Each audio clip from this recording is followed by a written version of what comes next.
Assalamualaikum warahmatullahi wabarakatuh. Bertemu lagi dengan saya, Ibu Retna.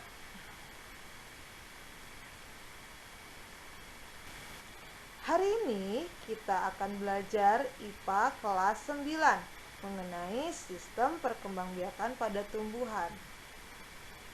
Tumbuhan berdasarkan ciri-ciri dan alat perkembangbiakannya dibagi ke dalam beberapa jenis. Yang pertama adalah tumbuhan biji tertutup atau Angiospermae.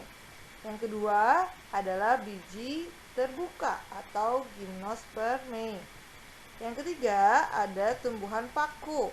Yang keempat ada tumbuhan lumut.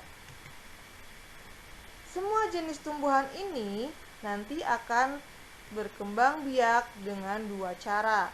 Yang pertama adalah cara vegetatif. Yang kedua adalah secara generatif.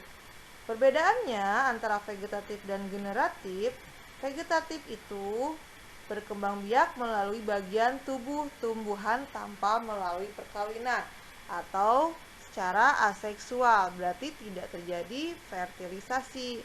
Sementara untuk generatif yaitu melalui perkawinan. Ya. Contoh pada tumbuhan berbiji tertutup, ya. Contohnya pada tumbuhan biji tertutup. Kalau kita menanam biji atau kita mengembangbiakannya dengan cara biji, itu termasuk ke dalam generatif. Sementara untuk yang vegetatif, contohnya pada kentang. Kalau kita tanam kentang pada tanah, maka nanti akan menghasilkan individu baru. Materi yang akan kita bahas hari ini yaitu mengenai perkembangbiakan tumbuhan vegetatif.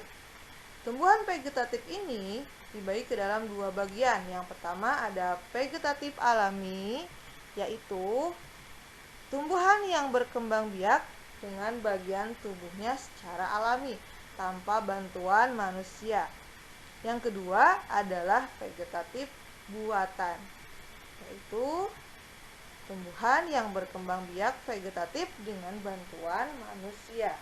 Nah, untuk hari ini kita akan membahas cara vegetatif secara alami. Perkembangbiakan vegetatif alami pada tumbuhan ada beberapa macam. Yang pertama adalah tunas. Yang kedua, stolon. Yang ketiga ada rizoma. Yang keempat ada umbi batang. Kelima umbi lapis. Keenam ada umbi akar. Dan yang terakhir adalah tunas adventif.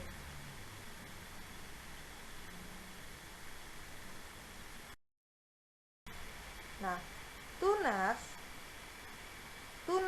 itu yaitu tumbuhan yang muncul dari tanah, biasanya muncul akar atau batang pada induknya. Contohnya pada pohon pisang. Jadi pada tunas ini nanti pada pohon pisang ini kalau sudah dewasa nanti akan muncul tunas pada ujung batangnya, itu pada pohon pisang. Selanjutnya juga ada pada pohon bambu, ya. Pohon bambu juga dia bertunas. Stolon. Nah, stolon merupakan penjuluran atau sulur batang yang tumbuh memanjang horizontal di atas permukaan tanah. Tumbuhan baru muncul pada titik atau ruas yang terdapat pada sulur. Contohnya pada stroberi, ya, pegagan, antanan, dan rumput tepi. Jadi pada stolon ini dia itu menjulur batangnya menjulur pada tanah, ya, di atas permukaan tanah. Nah, pada tiap batang ini ada nodus-nodus atau ada nodus-nodus, ya. Nah, disinilah muncul tumbuhan baru seperti itu. Rizoma. Nah, rizoma ini atau akar rimpang merupakan batang yang tumbuh di bawah permukaan tanah. Tiap-tiap nodus pada bagian rizoma dapat tumbuh membentuk individu baru. Contohnya ada jahe, ada lengkuas, dan juga ada kunyit ya. Nah, jadi pada rizoma ini, tiap nodus-nodus ini dia akan menghasilkan individu yang baru. Ya, ini lengkuas, yang ini jahe. Yang selanjutnya adalah umbi batang. Kalau umbi batang adalah bagian batang yang tumbuh membesar atau menggembung di dalam tanah dan berfungsi untuk menyimpan cadangan makanan, terutama berupa zat tepung. Pada kulit umbi terdapat mata tunas, contohnya pada kentang dan juga ubi jalak. Jadi pada kentang ini, pada batangnya ada yang disebut sebagai mata tunas. Mata tunas tersebut nanti akan memunculkan tunas yang baru atau menghasilkan individu yang baru. Lanjut, umbi lapis.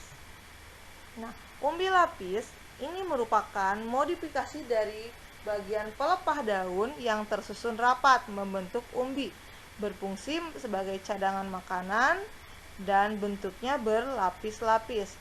Pada bagian ketiak, di sini pada bagian ketiak daun terdapat tunas sebagai calon individu baru yang disebut sebagai siung.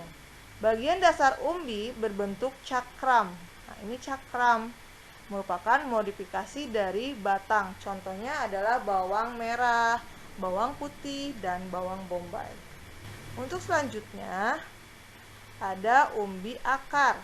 Nah, umbi akar yaitu akar yang tumbuh membesar dan beberapa tempat pada umbi tersebut terdapat calon tunas yang dapat tumbuh menjadi individu yang baru.